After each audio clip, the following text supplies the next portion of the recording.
I'm going to start today by telling you a story. So this is a story that comes from the book Dangerous Asylums. Looks like this.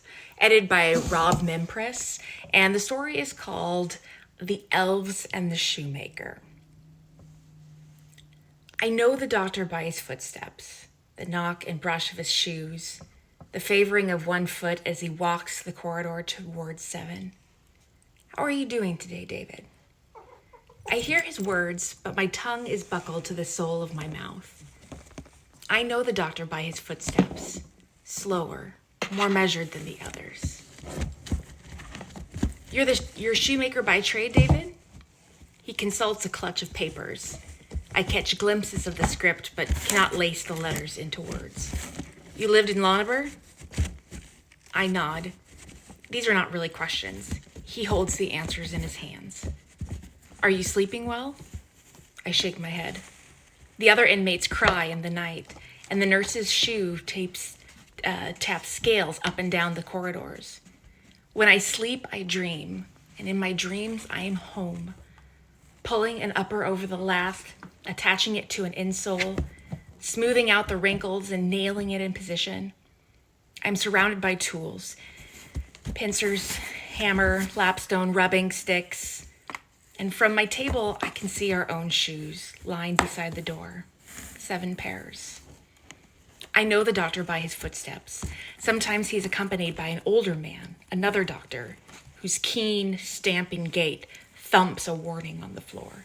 He is not so kind. You remember why you were here, Mr. Lewis? No. You haven't worked for months and care nothing for your children. The younger doctor taps his shoe against the metal leg of my bed. And the trembling in his hands, he ventures. You tried to strike your wife with a tree, the older man continues. You put your coat on back to front and did not comprehend your mistake. His difficulty walking and his difficulty speaking. The younger doctor's foot beats time with his words. These ailments are also noted on the medical certificate. I stare at their feet, at the young doctor's ill-fitting, square-toed shoes and the wrinkles in the leather of the old man's boots that should have been smooth with rubbing sticks. They have reached an impasse, yet neither is wrong. The men from the asylum came for me in the spring. They came quietly. I didn't hear their footsteps. I was too much trouble for Onwin, they said. Too difficult to tend. Unsteady on my feet, unreliable, forgetful. They led me away, past the line of shoes. 7 pairs, past Onwin, crying. Past one baby and the other, crying in time with their mother. Past the tree in front of the house. The horse's shoes cracked against stones on the road as the carriage bore me away. I looked across the bay at the mountain of Pen Lin.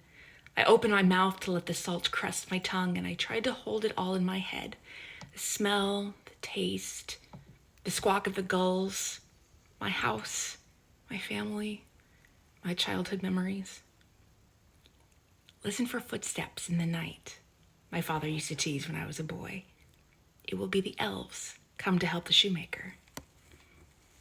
When the trembling first overtook my hands, I listened in the night, and after Onwen and the children and the baby slept, I returned to my bench to exercise my grip and practice cutting positions, using my elbows rather than my unsteady fingers to hold the leather and the wooden template still.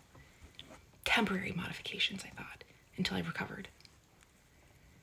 As the trembling worsened, my work rate slowed and nocturnal preparations became necessary. One night I knocked a hammer to the floor. Onwin and the baby slept on, but the quiet was interrupted by the patter of bare footsteps.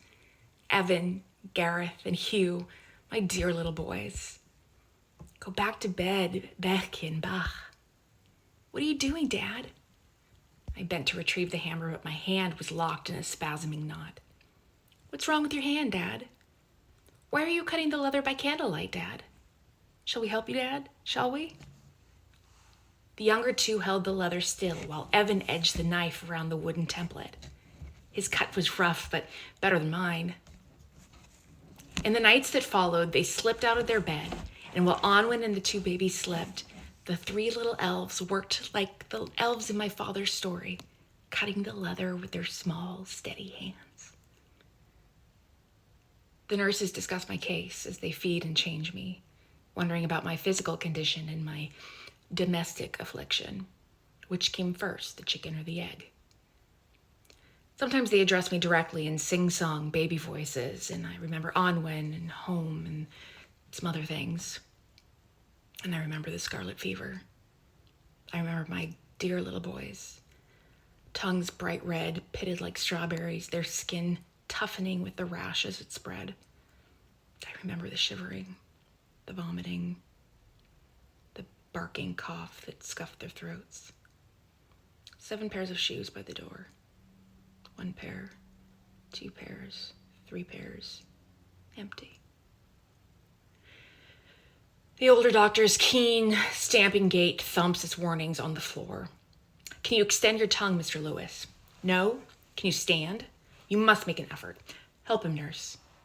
Note the tremors in his legs. Set him down again. No use talking to him. He's utterly demented. You know his history? Sad case. Lost 3 children to scarlet fever. Didn't take comfort from the fact that he had others. Happy is the man that hath his quiver full. Not so our Mr. Lewis. Mr. Lewis here became so depressed he was unable to work. The nurse lifts my legs back into the bed, and she tucks the sheet around me like my mother used to, and I listen to the stamping retreat of the doctor's boots. After the scarlet fever, I cut the leather poorly and slowly by candlelight, thinking to hide my hands from Onwen. She said our misfortune was God's will, and we should be grateful he had let us keep the babies, grateful for their hungry mouths, blunt, pawing hands and sticky fingers.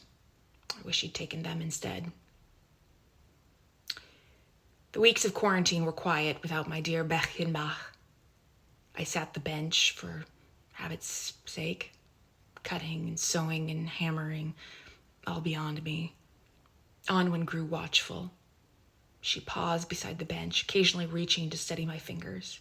My hair fell out in tufts, and she swept it away at the end of each day. Sometimes I fell asleep at the bench in the afternoons and dreamed of my boys' faces, marred by the sandpapery rash. Once I woke confused, and imagining they were still ailing in bed, I thought to smooth their spoiled skin with rubbing sticks, and I put on my coat and I went outside to break a branch off the cherry tree. It was the furthest I'd walked since the quarantine, far enough to be certain that the tremble leaked into my legs. I tugged at a branch, but it was soft and wouldn't snap. Onwen followed. What are you doing, David? Bending the tree like that, your coat on backwards. Come back inside. For the boys, I said. For their skin. I lost my grip and the branch sprang away, catching her cheek. I'm sorry. Come inside. She tugged me back into the house. When I saw the line of shoes, I remembered. I know the nurses by their footsteps. They feed me bread and milk and beef tea. There are days when I'm not attacked by vomiting, and times when the bed is warm and dry and the horseshoe water cushion buoys the sores on my behind. My thoughts no longer reach my feet or fingers. My arms and legs have come unlaced, and I inhabit an ever-shrinking space behind my eyes. Words mostly fly above my head, but sometimes they float down and land in my ears as the nurses lift and change me. The sores are bad again. This one's sloughing. I'll order more of the linseed meal poultices. Not long now, poor man. This is all the life I remember. This ward, this bed, these sheets, these thoughts. I sometimes dream of a small cottage by the sea. A shoemaker lives there with 3 Bechenbach, a wife and 2 babies. When I wake, I listen for footsteps.